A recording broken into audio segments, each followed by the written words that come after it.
नमस्कार दोस्तों, स्वागत है आप सभी का हमारे चैनल शेयर मार्केट में। मैं हूं आपका दोस्त नवी और यहां पर बात करेंगे एचपीएल पावर के बारे में।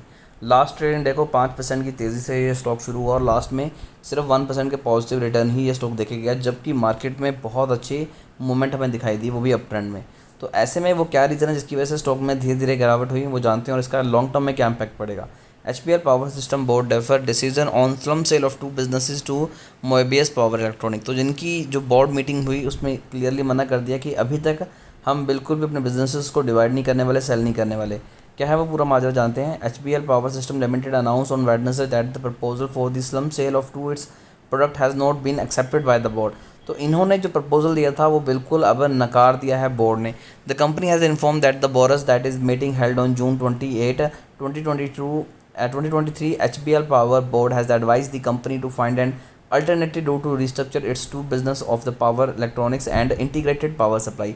तो इनके जो दो बिजनेसेस हैं, पावर इलेक्ट्रॉनिक्स और इंटीग्रेटेड का पावर सप्लाई का, इन दोनों को रीस्ट्रक्चर करने की बात हुई थी। पहले ये कह रहे थे कि हम उन्हें बेच के दे देंगे और वहाँ से जो प्रॉफिट आएगा उसे अपनी बुक्स में शो कर देंगे, बट अब वो चीज़ें नहीं होंगी। बोर्ड ने बिल्कुल मना कर दिया है कि हम ऐसा नहीं करेंगे और कोई और अल्टरनेट, कोई और तरीका ढूंढेंगे इन दोनों बिजनेसेस को चलाने का। तो आगे यहाँ पर बताया गया है, however the company has board did not choose to go ahead with the proposal to of slump sale of the two businesses to the Hyderabad-based Mubis Power Electronic, where HBL is a shareholder, as it don't find it to be attracted enough। तो इन्होंने कहा कि अगर हम अपने ये जो दो बिजनेसेस हैं इन्हें अगर हम बेच देंगे, किसे बेचेंगे? हैदराबाद एक कंपनी है मोएबियस पावर इलेक्ट्रॉनिक को करके, वहाँ पर बेचेंगे तो हम सिर्फ एज ए शेयर होल्डिंग ही वहाँ पर काम कर पाएंगे और उसमें जो पैसा आएगा वो हमें मिलेगा, बट हम कुछ भी अपनी तरफ से दे नहीं पाएंगे, ना ही हम हमारी कोई पोजीशन होगी बोर्ड मीटिंग में, ना ही हम उन्हें कुछ बता पाएंगे। तो उसके चलते इन्होंने कहा कि हमें इतना ज़्यादा ये डील जो है अच्छी नहीं लग रही, तो हम अभी ये चीज़ें नहीं करेंगे और इन बिजनेसेस को चलाने का कुछ और तरीका ढूंढेंगे। On Friday the company clarified that the proposal slum sale of the to product shall not impact in train collision avoidance system called Kavach and any other significant product, but will instantly after HBL Power's management to pull aside more time to business like Kavach.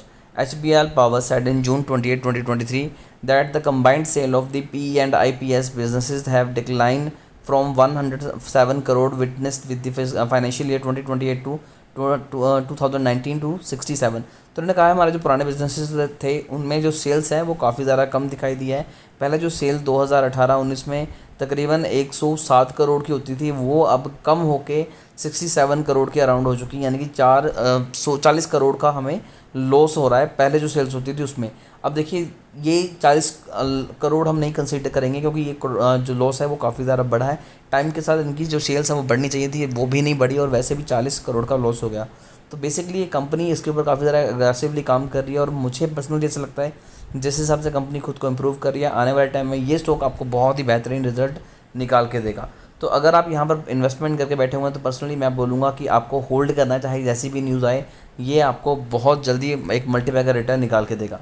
फिर भी इस share को लेके अगर आपकी कोई भी query है तो कमेंट कीजिए, हमारी कोशिश होगी कि आपको कैसी एडवाइस दें।